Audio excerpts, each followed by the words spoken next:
Recording in progress.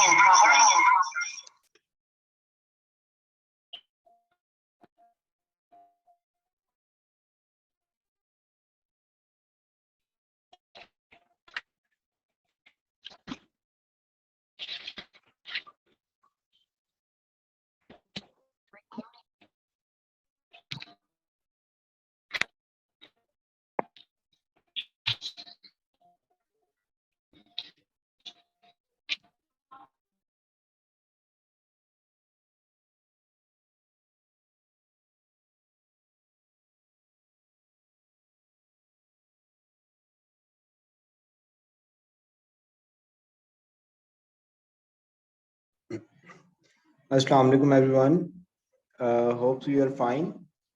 मेरी audio जो है क्लियर है, कोई इशू तो नहीं है?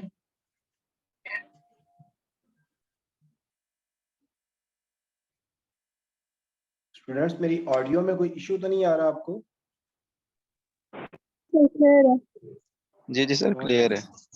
All right, so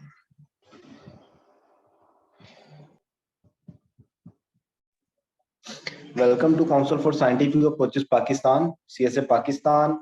As you know that it's our second day of 1 month hands-on internship on research methodology. In last lecture, we just had a simple introduction about research methodology and some points about need of research and the role of research in a student career, and how research can help you in your professional life and in your career. So in today's lecture, we will discuss about the research process, that what are the steps which are involved during a research, और वो सारे के सारे steps या वो सारी की सारी चीजें जो है वो प्रोटोकॉल्स जो कि मिलके रिसर्च मेथोडोलॉजी बनाते हैं, इंशाल्लाह आज हम उनको डिस्कस करेंगे।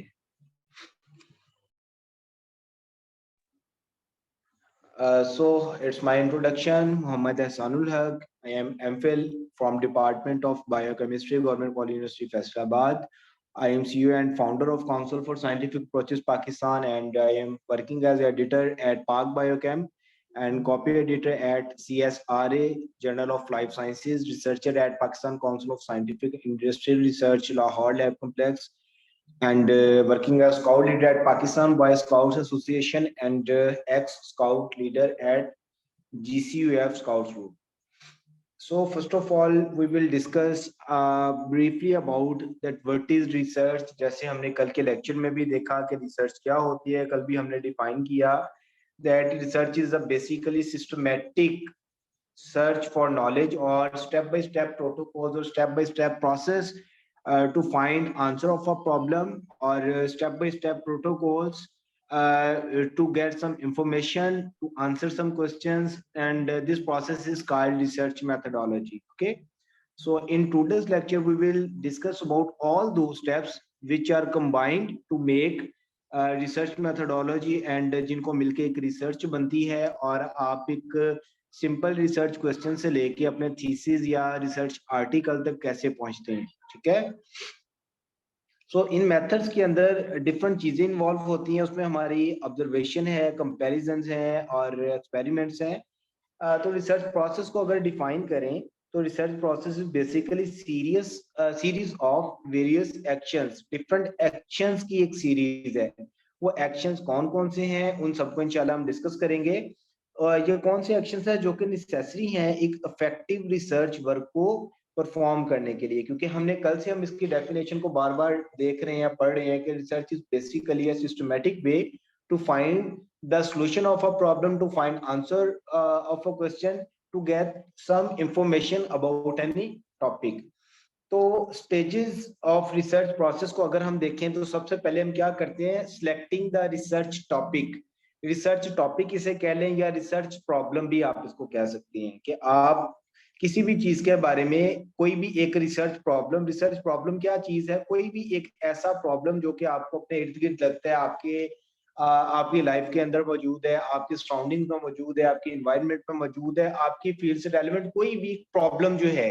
Suppose that I am a biochemist, so I can see that being a biochemist मैं देख सकता हूँ कि यार डायबिटीज एक डिजीज है, हाइपरटेंशन एक डिजीज है, कैंसर एक डिजीज है, ये क्यों होते हैं, कैसे होते हैं, इनको रोका कैसे जा सकता है, इनकी क्या रीजंस हो सकती हैं, इसको कम कैसे किया जा सकता है, ये किस तरह होता है, कितने लोगों को होता है, क्या करने से होता है। So all these are questions. तो इस तरह के आपकी फील्ड के अंदर कोई भी क्वेश्चंस जो हैं वो आपका रिसर्च टॉपिक या आपका रिसर्च प्रॉब्लम हो सकते हैं। उसके बाद हमने क्या करना है, अपने डिसीजन या अपनी अपॉर्चुनिटी या आपका जो रिसर्च टॉपिक है या आपका जो रिसर्च प्रॉब्लम है, आपने उसको डिफाइन करना है कि उसकी डेफिनेशन क्या है, बेसिकली वो प्रॉब्लम है क्या, आपने उसको अंडरस्टैंड करना है। अगर आप प्रॉब्लम को प्रॉपरली अंडरस्टैंड कर जाते हैं तो आपकी हाफ रिसर्च वहीं पे हो जाती है। Like half of the research is to properly understand your research question. ठीक है, मैं ट्राई करूंगा कि मैं सिंपलेस्ट वे के अंदर इन चीजों को एक्सप्लेन करूं। बहुत सारे स्टूडेंट्स इन चीजों के बारे में जानते होंगे, बहुत सारे स्टूडेंट्स को इन चीजों के बारे में बिल्कुल भी आइडिया नहीं होगा क्योंकि वो जीरो से स्टार्ट कर रहे होंगे। ठीक है, तो मैं ट्राई करूंगा कि मैं सिंपलेस्ट वे के अंदर इन चीजों को एक्सप्लेन करूं। उसके बाद आ जाता है जी कि रिसर्च ऑब्जेक्टिव्स। रिसर्च ऑब्जेक्टिव्स मेरे क्या हैं? मेरा रिसर्च क्वेश्चन या रिसर्च प्रॉब्लम था diabetes. Diabetes is a disease. ठीक है, मेरा रिसर्च प्रॉब्लम था, मेरा रिसर्च टॉपिक था डायबिटीज। ठीक है, उसको मैंने डिफाइन किया कि diabetes is a disease in which glucose level in blood increases, या जिसमें हाइपरग्लाइसीमिया हो जाता है। ये मैंने उसको डिफाइन कर लिया। अब मैंने उसको स्पेसिफाई करने हैं उसके ऑब्जेक्टिव, मेरा मकसद क्या है इसको करने का। ठीक है, मैं जो रिसर्च कर रहा हूँ उसको करने का मकसद क्या है? मेरा मकसद हो सकता है to understand the reasons of diabetes, to understand the complications of diabetes, to understand the risk factors of diabetes, to find treatment of diabetes। तो ये सारे मेरे रिसर्च ऑब्जेक्टिव्स हो सकते हैं कि मैं उस चीज में तलाश क्या करना चाह रहा हूँ, या मुझे वो कंडक्ट करने का मकसद क्या है, वो मेरा रिसर्च ऑब्जेक्टिव है। उसके बाद मैं करूंगा एक रिसर्च डिजाइन। रिसर्च डिजाइन क्या करूंगा, इसको स्टडी डिजाइन भी बोलते हैं। ठीक है, स्टडी डिजाइन या रिसर्च डिजाइन में आप क्या करते हैं, आप ये डिसाइड करते हैं कि मैं जो रिसर्च करूंगा उस पर कौन सा स्टडी डिजाइन अप्लाई होगा। लाइक वो मैं सर्वे से डाटा इकट्ठा करूंगा, वो मैं एक्सपेरिमेंट से करूंगा, वो मैं लोगों से बात करके इकट्ठा करूंगा, वो मैं ऑब्जर्वेशन से इकट्ठा करूंगा, वो मैं किस तरह से इकट्ठा करूंगा। ठीक है, तो ये सारी की सारी चीजें हम जो है इस तरह से डिसाइड करते हैं कि उस पर कौन सा रिसर्च या स्टडी डिजाइन अप्लाई होगा। इस चीज के बारे में हमारा स्पेसिफिक लेक्चर भी है। एंड वो जो है हमारी इंटरनेशनल जो ट्रेनर हैं वो इस चीज पर डिलीवर करेंगी। आई थिंक सो कल है मुनज़्ज़ा इजाज। तो उसके बाद आ जाती है जी कि हमें इसके लिए क्या इंफॉर्मेशन रिक्वायर्ड है। सपोज दैट आप कोई भी मार्केट के अंदर जाते हैं, किसी भी प्रोडक्ट के बारे में देखते हैं, या कोई भी एक बिजनेस स्टार्ट करना शुरू करते हैं, तो आप उसके बारे में इंफॉर्मेशन देखते हैं कि मुझे क्या चाहिए होगी। मैं डायबिटीज पे रिसर्च करना चाह रहा हूँ, तो मैं उसके बारे में इंफॉर्मेशन इकट्ठी करूंगा कि मुझे डायबिटीज पे करने के लिए, रिसर्च करने के लिए वो कौन सी चीजें हैं जो कि मुझे इन चीजों पे रिसर्च करनी पड़ेगी। ठीक है, उसके बाद मैं मेथड्स देखूंगा कि कलेक्टिंग इंफॉर्मेशन के मेथड्स क्या हो सकते हैं। मेरा क्वेश्चनियर है, एक्सपेरिमेंटल है, क्या चीजें क्या नहीं है। ठीक है, उसके बाद अगर क्वेश्चनियर डिजाइन करना या वो उसके बारे में जो भी चीजें डाटा इकट्ठे करने का मैंने एक जो वे है या उसका एक चैनल है उसको मैंने डिजाइन करना है। उसके बाद डाटा कलेक्शन को मैंने मैनेज करना है या उसको इम्प्लीमेंट करना है। उसके बाद एनालाइज करना है रिजल्ट्स को और इंटरप्रेट करना है। उसके बाद मेरा आएगा फाइनल रिसर्च रिपोर्ट। ये मेरा रिसर्च आर्टिकल हो सकता है, ये मेरा रिसर्च पेपर हो सकता है, या ये मेरा कोई भी एक रिसर्च रिपोर्ट हो सकती है। उसके बाद स्टेप 1 पे आते हैं। सबसे पहले सिलेक्टिंग द रिसर्च टॉपिक। ये हम ब्रीफली इन चीजों को पढ़ रहे हैं, ये टॉपिक कैसे सिलेक्ट करते हैं, इस चीज पे भी हमारा एक कंप्लीट जो है लेक्चर होगा। डॉक्टर सुल्ताना जो है जिनकी जापान से पीएचडी है, वो इंशाल्लाह इस चीज पे जो है वो डिलीवर करेंगी नेक्स्ट वीक में। ठीक है, तो सबसे पहले हमने देखने हैं बेसिक स्टेप्स इन रिसर्च। ठीक है, जब भी हम रिसर्च टॉपिक को सिलेक्ट कर रहे हैं तो उसके कुछ बेसिक स्टेप्स को देख रहे हैं। सपोज दैट अगर हम मार्केटिंग देख रहे हैं, हम बैंकिंग देख रहे हैं, हम इंश्योरेंस देख रहे हैं, हम ट्रांसपोर्ट देख रहे हैं, हम हेल्थ साइंसेज देख रहे हैं, हम प्लांट साइंसेज देख रहे हैं, कोई भी चीज है, तो उसमें सबसे पहले बेसिक रिसर्च टॉपिक्स हमने देखने हैं, रिसर्च प्रॉब्लम को हमने देखना है, रिसर्च प्रॉब्लम को आइडेंटिफाई करना है, उसको डिफाइन करना है। ठीक है, सपोज दैट हम मार्केटिंग की बात करते हैं। उसमें हम देखते हैं डिफरेंट एरियाज ऑफ रिसर्च को हमने देखना है, सच एज प्रोडक्ट सर्च, उसकी प्राइस, सो दैट मार्केटिंग से रेलेवेंट आप देख रहे हैं तो आप प्रोडक्ट को पहले देखोगे, उसकी प्राइस को देखोगे, आपके कौन कौन से कंपटीटर हैं मार्केट के अंदर, ठीक है। ये मैंने चीजें मार्केटिंग से रेलेवेंट इसलिए इसमें थोड़ी सी ऐड की है क्योंकि हमारे पास कुछ सोशल साइंसेस के भी स्टूडेंट है ताकि उनको भी इन चीजों से समझ आ जाए। बाकी अदर चीजों के हवाले से मैं जो एग्जांपल्स हैं वो मैं खुद कोट करता जाऊंगा, ठीक है। सपोज दैट के जैसे मैंने डायबिटीज को बड़े अच्छे तरीके से एक्सप्लेन किया, होप सो कि आपको चीज समझ आ गई होगी, ठीक है।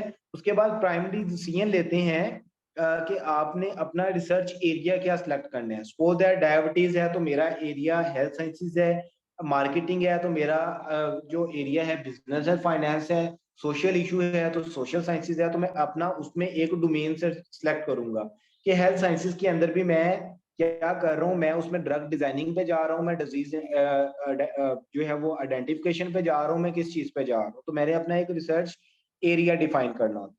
उसके बाद हम बात करते हैं जी के step 2, define the research problem. ये सबसे इंपॉर्टेंट स्टेप है। जैसे मैंने पहले कहा कि प्रॉब्लम को अगर आप समझ लेते हैं प्रॉपरली तो वो आपका आधी रिसर्च सॉल्व है, आधा प्रॉब्लम आपका सॉल्व है। अच्छा, प्रॉब्लम किस टाइप की है उस पर डिपेंड करेगा आपका टाइप ऑफ स्टडी डिजाइन क्या उस पर लगेगा। ये टाइप्स ऑफ स्टडी डिजाइन के लेक्चर में इंशाल्लाह हम प्रॉपरली देखेंगे। उसके बाद सपोज दैट मार्केटिंग से रेलेवेंट हम एग्जांपल को लेके चल रहे हैं तो हम देखेंगे जी अगर किसी भी प्रोडक्ट की सेल्स डिक्लाइन हो रही है या उसमें प्रॉफिट आ रहा है या उसमें मार्केट शेयर कितना आ रहा है या कस्टमर लॉयलिटी कितनी आ रही है या ये चीजें जो है वो उसकी प्रॉब्लम्स नहीं है। सपोज दैट कि वो कह रहा है जी कि आप कोई भी एक प्रोडक्ट आपने मार्केट में फेंकी है, उसकी सेल्स डिक्रीज हो गई है या उस पर प्रॉफिट क्या है, मार्केट शेयर कितना है, लाइक मार्केट के अंदर कितना वो जा रहा है, उसके बाद कस्टमर उसको कितना प्रॉपर्ली ले रहा है, ठीक है। ये कोई उसके रेलेवेंट प्रॉब्लम नहीं है। मार्केटिंग से रेलेवेंट आपको प्रॉब्लम्स क्या आ सकती हैं, प्रॉब्लम आपको बेसिकली इस एंड पे आ सकती है कि आपकी मार्केटिंग स्ट्रेटेजी क्या है। आपकी प्रोडक्ट अगर नहीं बिक रही तो किन एरियाज में नहीं बिक रही या उसके ऊपर कौन सी चीजें हैं जो कि इम्प्लीमेंटेशन में फर्क आ रहा है। सपोज दैट अब हेल्थ साइंसेज पर डायबिटीज की एग्जांपल को लेके चल रहे थे तो उसी को लेके अब देखते हैं। सपोज दैट मेरी नेचर ऑफ प्रॉब्लम ये है कि डायबिटीज होती है तो क्यों होती है, ठीक है। ये एक जेन्युइन प्रॉब्लम है, ठीक है। बॉडी के अंदर डायबिटीज होती है तो क्यों होती है, ये एक जनरल चीज है। अब इसको अगर स्पेसिफाई करूं, बॉडी के अंदर ऐसी क्या चेंजेस आती हैं, बॉडी के अंदर ऐसा क्या प्रोसेस होता है, डिस्टर्ब होता है, मेटाबॉलिज्म के अंदर क्या डिफरेंस आता है, हार्मोनल प्रोफाइल में क्या डिफरेंस आता है, बॉडी के ऑर्गन्स में क्या डिफरेंस आता है, कोई केमिकल नेचर चेंज होती है, क्या होता है क्या नहीं होता, तो डायबिटीज हो जाती है। ये एक प्रॉब्लम है। अच्छा, मैं एक मेडिसिन लेता हूँ या डायबिटीज को हमने ट्रीट करना है या किसी भी डिजीज को ट्रीट करना है तो उसके ऊपर हम कौन सी किस तरह की मेडिसिन जो है अप्लाई करेंगे, ठीक है, किस तरह से उसको कम किया जा सकता है, ये प्रॉब्लम है, ठीक है।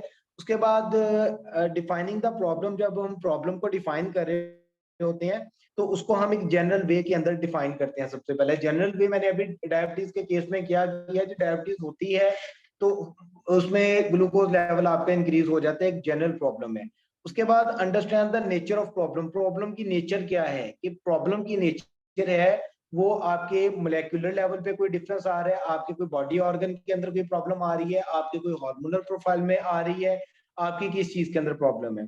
उसके बाद अवेलेबल लिटरेचर उस पर मैंने सर्वे करना है, ठीक है। ऑलरेडी जो लिटरेचर मौजूद है, ऑलरेडी जो साइंटिस्ट की रिसर्च मौजूद है, मैंने उनको सर्वे करना है कि वो इस चीज के बारे में क्या कहती है।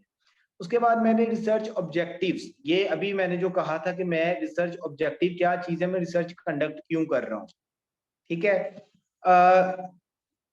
इसमें सबसे पहली जो चीज आती है, कुछ क्वेश्चंस हैं जिनको हमें आंसर करना पड़ता है कि उसमें जी के what specific information should the project provide, कि इस प्रोजेक्ट में या इस रिसर्च में कौन सी स्पेसिफिक जो है इंफॉर्मेशन निकलेगी। सपोज दैट मैं बात कर रहा था कि मार्केट के अंदर कोई भी प्रोडक्ट है तो उसमें रिसर्च में कर रहा था जी कि ये एक स्पेसिफिक प्रोडक्ट है, ये स्पेसिफिक प्रोडक्ट सेल होती है तो कितनी हो रही, किस तरह हो रही है, कौन सी मार्केटिंग स्ट्रेटेजीज है, या डिजिटल मार्केटिंग से इसकी सेल्स बढ़ रही है, या इसको आप बाय साइन बोर्ड से इसकी मार्केटिंग कर रहे हैं, या आप इसको बाय सेल्समैन इसकी मार्केटिंग कर रहे हैं, ठीक है। तो मेरी रिसर्च बताएगी कि ये स्पेसिफिक प्रोडक्ट या स्पेसिफिक कंपनी की जो सेल्स हैं वो किस तरह से इंक्रीज हो रही है। दूसरी चीज डायबिटीज के अंदर, उसमें मैं ये डिफाइन कर सकता हूँ कि मेरा रिसर्च ऑब्जेक्टिव हो सकता है कि to find the solution of the problem. Solution of problem क्या है जी? डायबिटीज की ट्रीटमेंट मैंने ढूंढनी है, मैंने कैंसर की ट्रीटमेंट ढूंढनी है, ठीक है। सपोज दैट अगर मैं देखता हूँ जी ये कलर है, कलर रेड है तो रेड क्यों नजर आता है, ग्रीन है तो ग्रीन क्यों नजर आता है, ब्लू है तो ब्लू क्यों नजर आता है, ये मेरा रिसर्च प्रॉब्लम है। मेरी रिसर्च का मकसद है कि मैं इस चीज का आंसर ढूंढूंगा कि रेड रेड क्यों नजर आता है, ग्रीन ग्रीन क्यों नजर आता है, ब्लैक ब्लैक क्यों है, व्हाइट है तो वो व्हाइट क्यों है, ठीक है। तो ये एक जो चीज है तो वो क्या इंफॉर्मेशन प्रोवाइड करेगा। आगे वो कहता है if more than one type of information will be developed from the study which is the most important, ठीक है। और उसमें क्या प्रायोरिटीज होती हैं, अगर एक से ज्यादा तरह की वहां पे आपके पास चीजें आती हैं। सो दैट मैं सॉल्यूशंस फाइंड कर रहा था, तो मेरे पास इंफॉर्मेशन ये आई कि डायबिटीज को आप मेडिसिन से भी ट्रीट कर सकते हो, डायबिटीज को आप जो है थ्रू मेडिकेशन भी ट्रीट कर सकते हो, लाइफस्टाइल चेंज करके भी ट्रीट कर सकते हो। अब मेरी प्रायोरिटीज आती है कि मैं किस चीज को प्रायोरिटाइज करके किन चीजों पे फोकस करूंगा और किन चीजों के थ्रू उस चीज को ट्रीट करने की तरफ जाऊंगा, ठीक है। कि डिफरेंट अगर मेरे पास एक से ज्यादा इंफॉर्मेशन आ रही है तो मैं किन चीजों को, किन ऑब्जेक्टिव्स को या किन पैरामीटर्स को प्रेफर कर रहा हूं। उसके बाद मेरा रिसर्च डिजाइन है।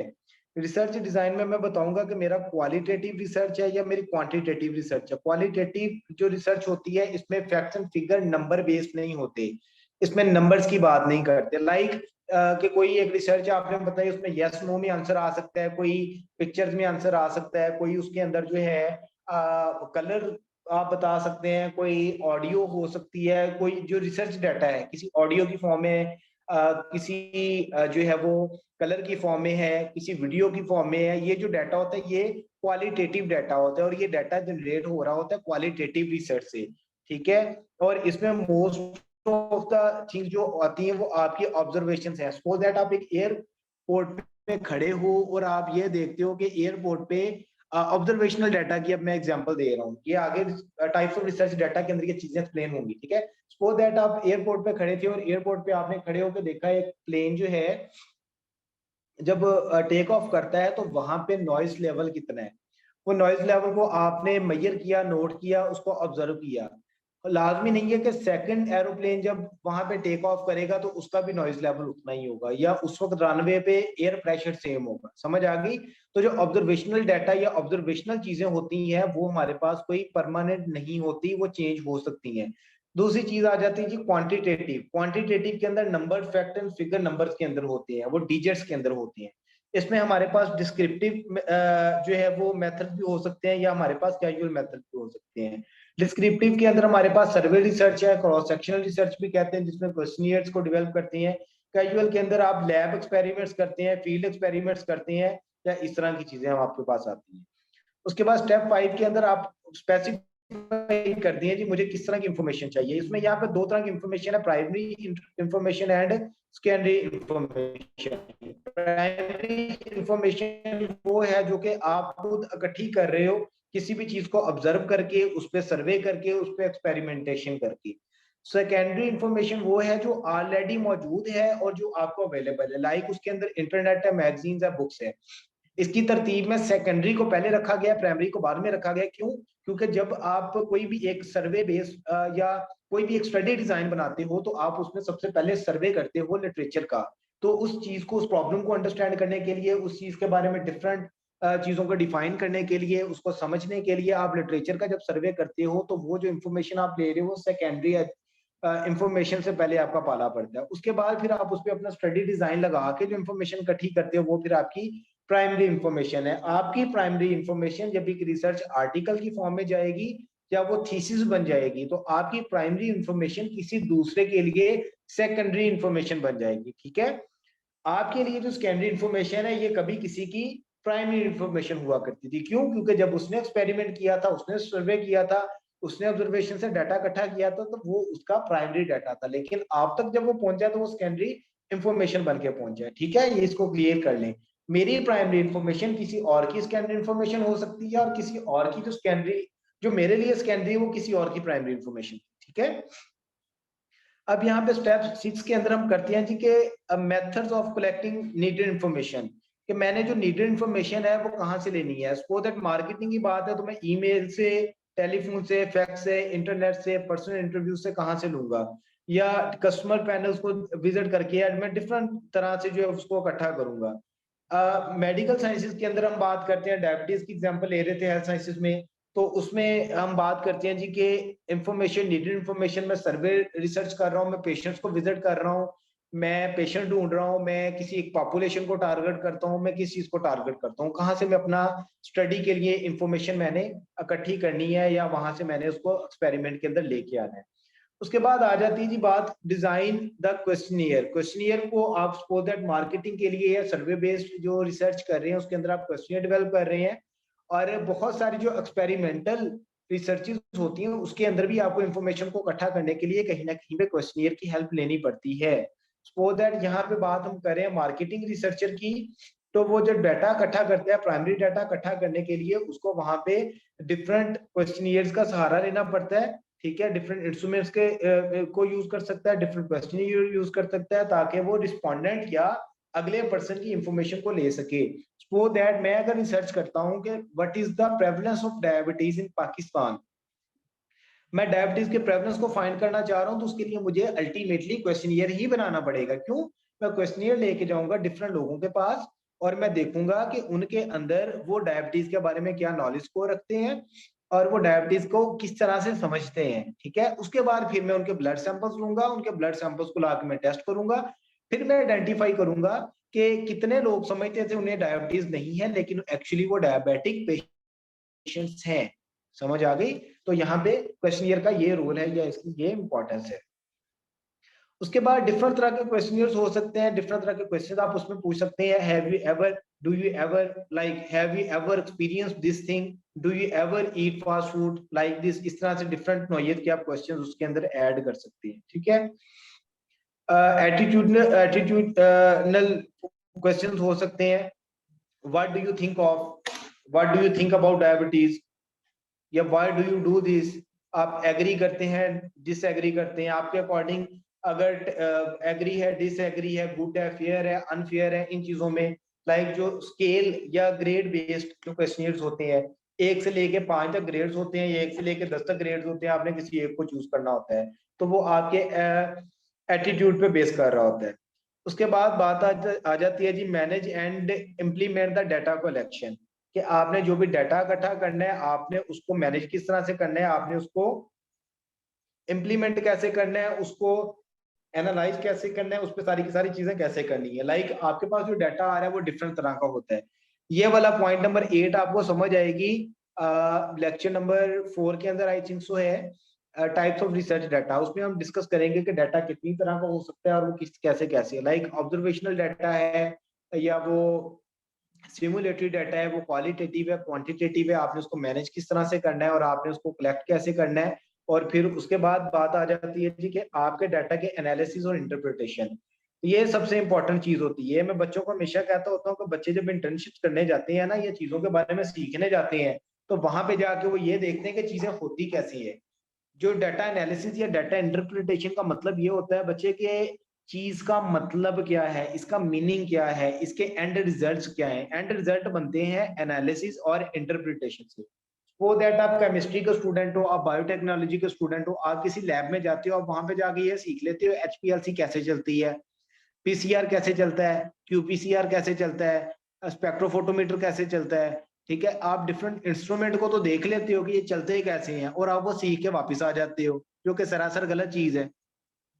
किसी इंस्ट्रूमेंट को बेटा डील करना है ना, आप मुझे कोई स्वीपर दे दें अपने डिपार्टमेंट का, अपने यूनिवर्सिटी का, अपने कॉलेज का, मैं उसको 10 मिनट के अंदर वो इंस्ट्रूमेंट चलाना सिखा दूंगा। ठीक है, इंस्ट्रूमेंट्स को डील करना या उनको सीखने की औकात सिर्फ इतनी सी है। जाया करें चीजें जो सीखने वाली बेटे होती हैं, वो क्या होती हैं, वो सीखने वाली चीजें ये होती हैं कि इस चीज का मतलब क्या है। अगर HPLC पे पीक्स आ रही हैं, कौन सी पीक का क्या मतलब है, उसका कैसे उसको इंटरप्रेट करना है। PCR लगा लिया, डिफरेंट बैंड्स आ रहे हैं, कौन से बैंड का क्या मतलब है। जीन एम्पलीफाई कैसे हुआ है, चीज के एक्सपेरिमेंट का प्रिंसिपल को समझो, चीज के एक्सपेरिमेंट के एंड रिजल्ट्स को समझो, ठीक है। अब यहाँ पे बात आती है जी कि जो रॉ रिसर्च डाटा होता है हमारे पास, उसको हम डिफरेंट तरह से टेबुलेटेड फॉर्म में करते हैं, एडिट करते हैं, ग्राफ्स के अंदर लेके आते हैं, इंटरप्रिटेशन करते हैं। वो मैनुअल और कंप्यूटर बेस्ड हो सकता है, ठीक है। उस वो बेस करता है डिफरेंट आपके रिसर्च जो ऑब्जेक्टिव्स होते हैं स्टडी के, और डिफरेंट वेरिएबल्स हो सकते हैं। वेरिएबल्स होते हैं रिसर्च क्वेश्चंस, कैसे होते हैं ये नेक्स्ट वाले लेक्चर्स में आपको जाके क्लियर होगा। उसके बाद बात आ जाती है जी कि एनालाइज डाटा। डाटा को जब आप एनालाइज कर रहे होते हैं तो उसको एडिट करते हैं, कोड करते हैं, ट्रांसक्राइब करते हैं, उस पर डिफरेंट स्टैटिस्टिकल टूल्स को अप्लाई करते हैं, ठीक है। उसको डाटा को आप इंफॉर्मेशन में लेके आ रहे होते हैं। लाइक डाटा को तरतीब देना, डाटा से इंफॉर्मेशन की तरफ जाने का जो प्रोसेस है बेटे, उसको डाटा एनालिसिस और इंटरप्रिटेशन कहते हैं, ठीक है। उसके बाद डाटा इंटरप्रिटेशन का जो बेसिक पर्पस है, ठीक है, वो क्या चीज है जी। उसमें डाटा आपने कलेक्ट किया डिफरेंट कस्टमर से, डिफरेंट स्टोर से, डिफरेंट पेशेंट से, आपने डाटा ले लिया, उसको एनालाइज किया, इंटरप्रेट किया कंप्यूटर पे। उसके बाद आपने उसके कंक्लूजन ड्रा किए, जी इन चीजों का क्या मतलब है। फिर आपने उसकी इम्प्लीमेंटेशन की है। ये मार्केटिंग से रेलेवेंट एक पिक्चर है कि डाटा इकट्ठा किया आपने डिफरेंट स्टोर या कस्टमर से, उसको एनालाइज किया, इंटरप्रेट किया, और उसके डिफरेंट जो है वो आपने कंक्लूजन बनाए, और उसको फिर आपने बिजनेस के अंदर अप्लाई किया। सेम एग्जांपल ले लेते हैं डायबिटीज पे। आपने डाटा इकट्ठा किया डिफरेंट पेशेंट से, उस पर डिफरेंट टेस्ट लगाने के बाद, डिफरेंट चीजें करने के बाद, आपने उसको जो है वो एक स्प्रेडशीट के अंदर स्टैटिस्टिकल टूल्स अप्लाई किए। उसके बाद आपने उसका एक कंक्लूजन निकाला, कंक्लूजन निकालने के बाद आपने रिसर्च आर्टिकल के अंदर लोगों तक वो इन्फॉर्मेशन पहुंचाई। सपोज दैट डायबिटीज होती है तो क्यों होती है, कैसे होती है, कैसे काम करती है। उसके बाद बात आती है जी कि prepare and present the final research report. Final research report क्या होती है, जो आपका एंड पे एक रिसर्च आर्टिकल होता है, या आपका जो उसकी प्रेजेंटेशन होती है, ठीक है, रिसर्च ऑब्जेक्टिव्स की क्लियर और कंसाइज वे के अंदर जो आपके पास इंफॉर्मेशन आती है, उस चीज को जो है आप रिसर्च रिपोर्ट कहते हो। लाइक आपका जो रिसर्च आर्टिकल है, आपका जो थीसिस है, आपकी जो रिपोर्ट है, जो भी डॉक्यूमेंट आ रहा है, वो आपकी बेसिकली एक रिसर्च रिपोर्ट है। So it was all about today. तो इन चीजों के बारे में अगर आपके कोई क्वेश्चंस है, you can open your mic and you can ask your question.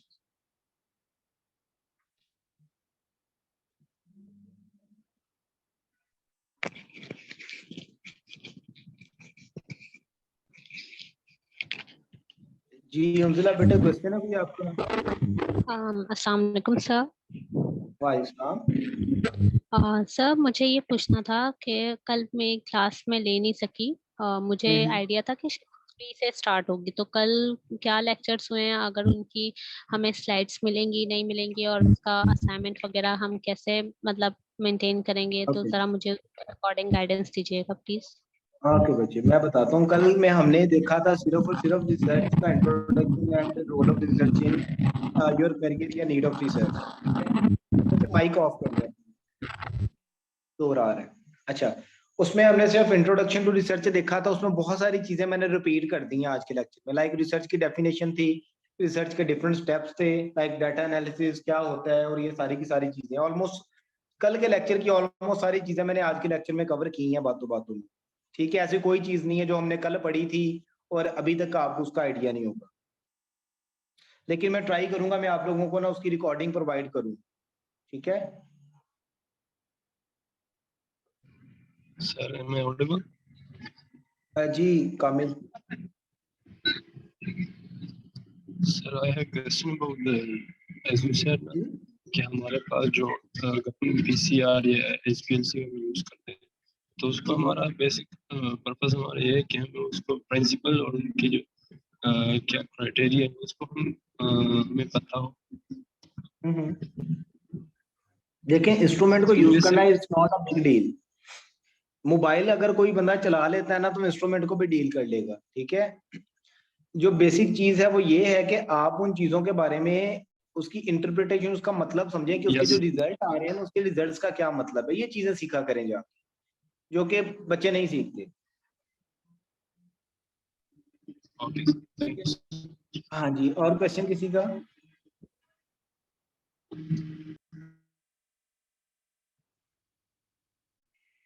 आज के लेक्चर में कोई चीज समझ नहीं आई या अब तक की कोई चीजें? कल के लेक्चर में बच्चे मैंने आपको असाइनमेंट दी थी कि आपने एक रिसर्च प्रॉब्लम या रिसर्च क्वेश्चन फाइंड करना है, या आपने अपने फील्ड के अंदर या अपने इर्द गिर्द कोई भी एक प्रॉब्लम देखना जो कि रिसर्च से रेलेवेंट है, जिसपे आप जो कि आपको प्रॉब्लम लगता है। आज की असाइनमेंट ये है कि आपने उस चीज का जो आपने रिसर्च क्वेश्चन कल बनाया था, अपनी कॉपी पे नोट किया था, आज आपने उसके ऑब्जेक्टिव्स लिखने हैं कि मैं ये जो रिसर्च कर रहा हूँ या ये जो मेरा क्वेश्चन है इससे मैं क्या फाइंड करना चाह रहा हूँ। ठीक है, आपने उसके वो चीजें देखनी है कि आप उसमें फाइंड क्या करना चाह रहे हो। रिसर्च ऑब्जेक्टिव्स क्या होते हैं वो मैंने लेक्चर में अच्छे तरीके से एक्सप्लेन किए हैं। मैंने बड़ी ट्राई की है कि मैं हर तरह से 2-3 एग्जांपल्स के थ्रू हर पॉइंट को जो है वो क्लियर करूं। फिर भी बेटे कोई चीज क्लियर नहीं है तो पूछे। हेलो जी जी। सर, आपसे कंफर्म करना था कि कोई एलएमएस पोर्टल है जहाँ पे हम असाइनमेंट्स वगैरह, अगर फ्यूचर में बड़ी असाइनमेंट्स होती हैं तो अपलोड करनी है। देखें, आप जो भी असाइनमेंट्स अभी करेंगे ना थ्रू आउट आपकी जो इंटर्नशिप के दौरान, आपको जितनी भी, ये एक ही असाइनमेंट है आपकी बेसिकली। आपने रिसर्च क्वेश्चन से शुरू की है और 30 जून तक जब ये इंटर्नशिप खत्म होगी ना, उस दिन आपके हाथ में एक रिसर्च आर्टिकल होगा, एक रिव्यू आर्टिकल। ठीक है, इसके अकॉर्डिंग उसके हम बाद पर्सनली ये सारी चीज़ कर रहे होंगे, अपने तौर पे एक रिसर्च पेपर लिख रहे होंगे। हाँ जी, अपने तौर पे हम आपको सिखाएंगे, जो भी चीज सिखाएंगे उसके बाद हम आपको उसकी असाइनमेंट देंगे कि आपने ये जो चीजें सीखी हैं आपने अपने रिसर्च क्वेश्चन पे उनको अप्लाई करना है। सपोज दैट आपने रिसर्च क्वेश्चन अपना नोट कर लिया, आज मैंने आपको कहा कि आपने उसके ऑब्जेक्टिव्स बनाने हैं। ठीक है, उसके ऑब्जेक्टिव्स बनाने के लिए आपको प्रीवियस लिटरेचर को पढ़ें। नेक्स्ट लेक्चर में हम सिखाएंगे रिसर्च आर्टिकल क्या होता है, कितनी तरह का होता है, सर्च कैसे किया जाता है, रीड कैसे किया जाता है, उसमें से डाटा माइनिंग कैसे की जाती है। ठीक है, जब आप वो चीजें करेंगे तो आप अपने रिसर्च आर्टिकल से रेलेवेंट पेपर्स को डाउनलोड करेंगे, उनको पढ़ेंगे। जब हम राइटअप पे जाएंगे तो जो पेपर्स आपने डाउनलोड किए होंगे उन डाउनलोडेड पेपर्स में से डाटा माइनिंग करके आप उसका राइटअप करेंगे। समझ आ गई? इसी अपने जी रिसर्च सर। क्वेश्चन से रेलेवेंट। और करते करते फिर आप जब इसको प्रॉपरली साइटेशन, रेफरेंसेस, फिर आप उसके बारे में प्लेजम को रिमूव करेंगे। प्लेजम को रिमूव करके एंड ऑफ द डे आपके पास एक आर्टिकल होगा। अगर आपका आर्टिकल इतना जानदार होगा तो हम उसे पब्लिकेशन की तरफ जरूर लेके जाएंगे। ठीक है, अगर आपका आर्टिकल थोड़ा सा नॉर्मल होगा तो हम ट्राई करेंगे कि उसको हम अपनी सीएसएफ पाकिस्तान की वेबसाइट पे पब्लिश करें। ठीक है, अगर बिल्कुल ही गया गुजरा होगा तो वो फिर हाफ कैन। ठीक है, हम पूरी ट्राई करेंगे कि आपका जो डॉक्यूमेंट यहाँ से आपने बनाया है वो आपके पब्लिकेशन में जाए। ठीक है, ओके सर, और अटेंडेंस की में क्या किस हद तक किया जा सकता है, क्योंकि कुछ क्लासेस अगर मिस होती हैं तो किस हद तक मिस की जा सकती हैं। देखिए उसमें बेसिकली आपके 70% लेक्चर तो आप लें ना। ठीक है, तो उसमें ये है कि आपकी अटेंडेंस आपके बाय नेम यहाँ से हम ले लेते हैं थ्रू स्क्रीनशॉट, और उसको बाद में हम कर लेते हैं, राइट कर लेते हैं कितने स्टूडेंट्स, किस स्टूडेंट ने कितने लेक्चर्स लिए। ठीक है, तो उसकी बेस पे जो है वो आपकी अटेंडेंस होगी। एंड आपकी अटेंडेंस बेस पे जो है वो एंड तक आपकी अटेंडेंस और आपका जितने भी आपके क्विज होंगे और आपका असाइनमेंट सबमिट करेंगे, इन सब की बेस पे आपकी प्रॉपर एवेल्युएशन होगी। और इस एवेल्युएशन की बेस पे आपको एंड पे जो है वो मार्क्स या जो भी चीजें हैं उसकी बेस पे आपको वो बताया जाएगा जी कि आप जो भी आपका सर्टिफिकेट इशू होगा उस पे वो चीजें मेंशन होंगी। ठीक है, और सर लेकिन ट्राई करें कि मैक्सिमम क्लास करें। ये क्विज और असाइनमेंट कहाँ पे सॉल्व करने हैं, हमने क्विज कहाँ पे होंगे। क्विज जो है वो आपको गूगल फॉर्म मिलेगा और एज अ क्विज उसी के ऊपर आपने उसको सॉल्व करना होगा। सॉल्व करके ओके आपने सर। उसको ऑनलाइन सबमिट कर देना ओके है। Sir, assignment thank you. आपने हमें मेल कर देना हेलो। सर। है। जी जी बच्चे। सर मुझे क्वेश्चन ये करना है कि जैसे रिसर्च प्रॉब्लम, जैसे आपने जो कल असाइनमेंट दिया था, अगर हम फाइंड भी करते मेंटोर को नहीं दिखाएंगे और उसके ऑब्जेक्टिव्स हम देख रहे हैं, खुद ही बना रहे हैं, तो मतलब हमें गाइडेंस कैसे मिलेगी कि हमारी रिसर्च प्रॉब्लम वैलिड है या नहीं है, उसके ऑब्जेक्टिव सही जा रहे हैं थ्रू आउट 30 जून, जैसे आपने लास्ट का आर्टिकल बन जाएगा, तो उसके दौरान मिस्टेक्स हैं जो भी उसमें हमारे क्रिएटिव राइटिंग में इतना मतलब वो नहीं हम सॉल्व कर पा रहे हैं, तो हमें ये मतलब श्योरिटी कहाँ से मिलेगी कि हम जो कर रहे हैं वो ठीक कर रहे हैं, अगर हम किसी बेटे मैंने मेंटोर को कल के लेक्चर में भी बताया था कि किसी भी ट्रेनर का लेक्चर है, किसी भी ट्रेनर का लेक्चर है, आपको उसमें कोई भी चीज समझ नहीं आई, आपको उसमें किसी भी तरह की हेल्प की जरूरत है, I am available, you can text me, you can email me your assignment, मैं उसे चेक करके आपको उसकी मिस्टेक्स बता दूंगा, ठीक है, I will be there for you इंशाल्लाह, ठीक है। Excuse me, sir. Sir sorry, email अगर जी सर बताइए। यहाँ पर repeat करते हैं, तो ईमेल एड्रेस अगर आप रिपीट कर दें तो बच्चे मैं अगर ग्रुप में हम शेयर कर दूंगा, अभी आपको वैसे ऐसी कोई चीज नहीं है जो आपने ईमेल करनी है, अच्छा, लेकिन मैं आपको जो है वो ईमेल एड्रेस अपना जो है वो शेयर कर दूंगा ग्रुप में, तो सर आप जो है सर कि हम जो रिसर्च प्रॉब्लम चूज कर रहे हैं तो वो सही है या नहीं, क्योंकि अगर अपने हिसाब से बच्चे मुझे इनबॉक्स कर देना, बेटे मुझे इनबॉक्स कर दें आप, मुझे कोई मसला नहीं है। Thank you. Excuse me, sir. Sir आपने ये सेकेंडरी इंफॉर्मेशन प्राइमरी इंफॉर्मेशन के बारे में बताया, सर रिपीट कर लें सर, इंटरनेट का इशू है सर। देखें जो चीजें आप इकट्ठी कर रहे हैं ना, जो इन्फॉर्मेशन आप इकट्ठी कर रहे हैं वो प्राइमरी इंफॉर्मेशन है, जो अच्छा चीज ऑलरेडी प्रोसेस हुई हुई है ना, जिसके ऊपर डिफरेंट टूल्स अप्लाई होके वो डाटा इंफॉर्मेशन के अंदर इकट्ठा हुआ है, वो सेकेंडरी है। लेकिन मैं कोई भी डाटा अगर इकट्ठा करूंगा तो वो प्राइमरी डाटा या प्राइमरी इंफॉर्मेशन होगी, कोई डाटा किसी का किया कराया मुझे मिलेगा, मैं कहीं से रीड कर रहा हूँ, कहीं से पढ़ रहा हूँ, तो बेटे वो सेकेंडरी इंफॉर्मेशन या सेकेंडरी डाटा है। अच्छा सर। सर ये मतलब जो इंटरनेट पे सारे इंफॉर्मेशन पर लाइक आपने रिसर्च पेपर के बारे में ये बताया किसी ना, ने किया था ना, ये सारे जब आप कोई चीज कर रहे हैं तो आपका वो प्राइमरी है, लेकिन जब आप उसे इंटरनेट पे डाल देंगे, पेपर बना लेंगे, तो वो किसी के लिए सेकेंडरी हो जाएगा, आपका प्राइमरी किसी का सेकेंडरी है, जो आपके लिए सेकेंडरी है वो किसी का प्राइमरी था कभी, सर ये मतलब ये जो आप रिसर्च पेपर का बता रहे हैं ना, ये रिसर्च वो पेपर सेकेंडरी है। ऑलरेडी पड़ा हुआ है ना, वो सेकेंडरी है, इसमें आप न्यू हाँ अपडेशन वगैरह करके ना एक नया डेटा उसे निकाल के वो एक वो न्यू। प्राइमरी होगा, अच्छा वो जो हम प्राइमरी। करेंगे वो प्राइमरी। अच्छा वो, और मेरा वाला दूसरी के लिए फिर सेकेंडरी बनेगा। हाँ जी, आपका किसी के लिए सेकेंडरी। अच्छा अच्छा। सर ये डिजाइन द क्वेश्चनियर, इसका थोड़ा बहुत ओवरव्यू दे दे, इसका किस तरह मतलब। बच्चे ये क्वेश्चनियर कैसे बनता है, क्या होगा, ये जब स्टडी डिजाइन को पढ़ेंगे ना उसके अंदर ये चीजें क्लियर होंगी। सही है सर। हाँ, ठीक है सर, शुक्रिया। So meeting time is running out, तो इंशाल्लाह आपके कोई भी क्वेश्चन हो तो बेटे आप मुझे इनबॉक्स कर सकते हैं, वॉइस में ड्रॉप कर दें या टेक्स्ट मैसेज ड्रॉप कर दें, मैं जब भी फ्री होऊंगा तो मैं प्रॉपर्ली उन चीज़ों को आंसर करूंगा, ठीक है। तो आज का लेक्चर इज क्लियर है टोटली, कल मिस मुनज़्ज़ा इजाज का लेक्चर है and she is PhD scholar from China, and कल का लेक्चर जो है बड़ा वैल्यूएबल होगा, तो ट्राई किया करें लाइव क्लास लें, लाइव क्लास के अंदर आप जो लाइव चीजें पूछ लेते हैं कर लेते हैं तो उसका मजा रिकॉर्डिंग्स के अंदर नहीं आता, ठीक है। अपना ख्याल रखिएगा, अल्लाह हाफिज। हाफिज। अल्लाह हाफिज।